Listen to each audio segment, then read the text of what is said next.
Hello, everyone. Thank you for joining us. I'm Kayla from Revoicer, and today I will be presenting the captivating journey of organizational development.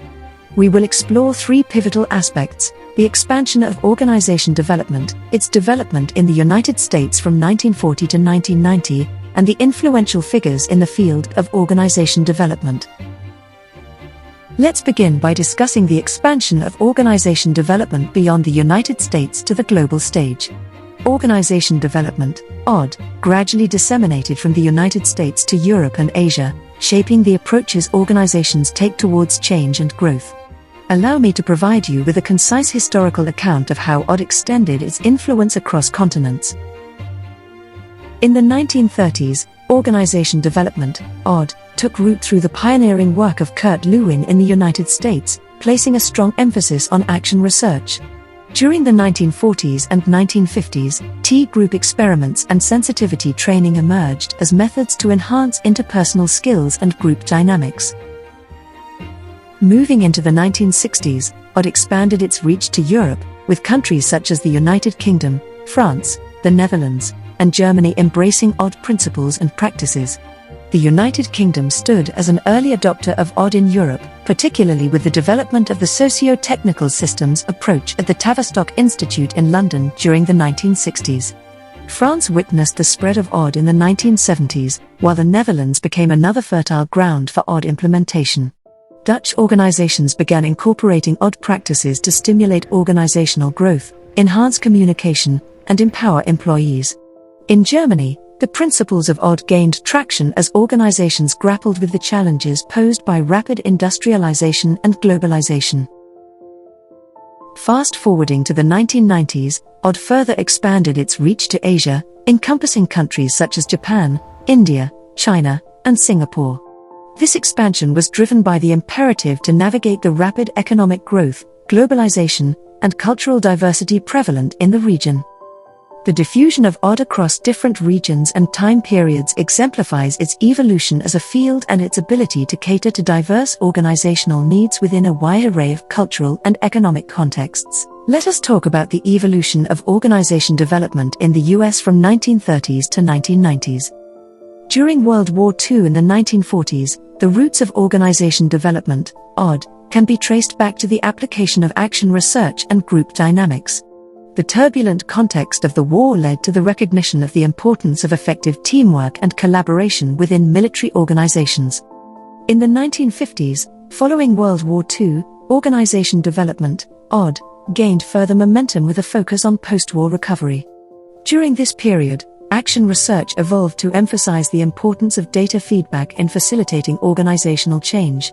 Notable organizations such as the National Training Laboratories, NTL, and the National Education Association, NEA, were early adopters of OD practices, conducting research and training programs. In the 1960s, the Civil Rights Movement and the Vietnam War shaped the trajectory of OD. Concepts such as System 4, team building, and Gestalt theory gained prominence. Organizations like ESSO, TRW Systems, and General Mills were among the early adopters of these OD approaches, recognizing their potential in enhancing organizational performance. The 1960s is also marked the rise of the term organization development, and the National Training Laboratories played a crucial role in advancing the field. Figures like Richard Beckard, Warren Bennis, Douglas McGregor, and Ed Schein were indeed influential in shaping the theoretical foundations and practices of OD during this period. The 1970s marked the official birth of OD as a recognized field. This decade witnessed the women's movement, which influenced discussions on race, gender, and organizational dynamics. Management grid models, such as the Blake-Mouton managerial grid, gained popularity during this time, focusing on leadership styles and situational approaches. Conflict resolution and negotiation skills also became integral to OD interventions. The open systems planning approach, which emphasized the external environment's impact on organizations, emerged as a key aspect of OD. In the 1980s, the rise of Japanese manufacturing and increased global competition had a significant impact on organization development, OD. Several key developments and approaches emerged during this time, such as total quality management, TQM, quality of work life, QWL, strategic thinking, and process redesign. In the 1990s, the global economy witnessed mergers, acquisitions, and the rapid growth of the Internet. This led to the emergence of new challenges and approaches in appreciative inquiry, global and virtual teams, self-managed teams, 360 feedback and coaching, and large group interventions. Overall, the 1980s and 1990s witnessed the evolution of OD in response to the changing global landscape and the need for organizations to adapt, innovate, and remain competitive. Thank you, Kayla, for providing an overview of the development of organization development, OD. We dive into the work and contributions of some prominent figures who have shaped our understanding of organization development. Let's move on to talk about them. Kurt Lewin was a prominent psychologist and one of the pioneers in the field of social psychology. His groundbreaking work focused on understanding human behavior and the impact of social forces on individuals and groups. In his book, Field Theory in Social Science, Selected Theoretical Papers, Lewin presented his influential concept of field theory, which proposed that human behavior is influenced by a dynamic interplay between an individual's internal psychological state and the external social environment. His ideas and research laid the foundation for numerous psychological theories and contributed to the development of social psychology as a distinct discipline. Chris Argyris was a renowned organizational theorist and management scholar.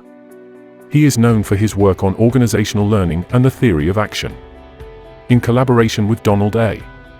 Schoen, he co-authored the book Organizational Learning, A Theory of Action Perspective. Argyris emphasized the importance of examining the underlying beliefs and assumptions that drive individual and organizational behavior. He introduced the concept of double-loop learning, which involves questioning and challenging not only actions and strategies, but also the underlying values and assumptions guiding those actions. His ideas have had a profound influence on organizational development, leadership, and learning. Peter Senge is a systems thinker and management consultant known for his work on organizational learning and the learning organization. His influential book, The Fifth Discipline, The Art and Practice of the Learning Organization, introduced the concept of the learning organization as a means to foster continuous learning and adaptation within businesses and institutions. Senge emphasized the interconnectedness of various components within an organization and stressed the importance of personal mastery, mental models, shared vision, team learning, and systems thinking. His ideas have had a significant impact on organizational development, leadership, and management practices. Warren Bennis was a highly regarded scholar and writer in the field of leadership studies. His book, On Becoming a Leader, is considered a classic in the leadership literature. Bennis explored the qualities and characteristics that contribute to effective leadership, emphasizing the importance of self-awareness, authenticity, continuous learning, and adaptability.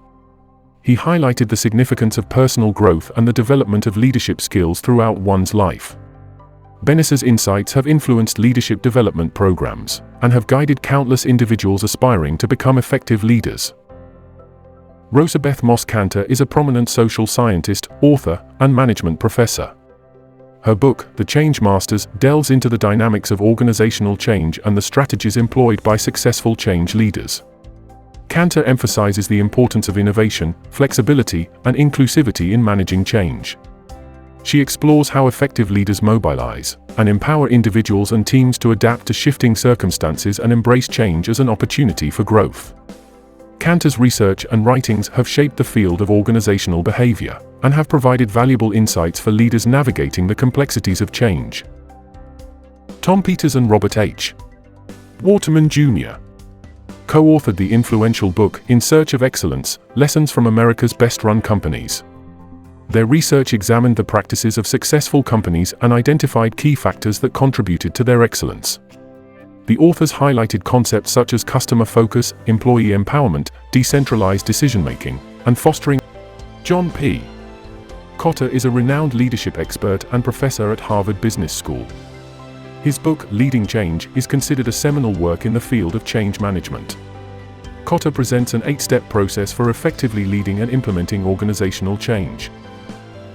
Finally, we come to David Cooperrider, a notable figure in the field of organizational development and change management. Cooperrider, together with Diana Whitney, co-authored the book Appreciative Inquiry, A Positive Revolution in Change. This work introduced the concept of appreciative inquiry, AI, a transformative approach to change that focuses on the strengths and positive aspects of organizations and individuals. Cooperrider proposed that instead of solely identifying and solving problems, organizations should seek to discover and amplify their strengths, creating a positive and sustainable change process. We've reached the end of this episode of the OD podcast. I hope you enjoyed learning about the history and evolution of OD, from its origins in the US to its global expansion and impact. We also covered some of the key concepts and methods that OD practitioners use to help organizations improve their effectiveness and well-being, and we highlighted some of the influential figures who advanced the field and inspired generations of OD professionals. Before we wrap up, I'd like to leave you with 2 questions based on the article. How do you think OD will continue to evolve in response to the changing needs and challenges of organizations in the future? What are some of the common themes or principles that underlie the different models and frameworks that we discussed in this episode? Thank you for listening and have a great day. See you in next episode. We will talk about the variety of organization development model.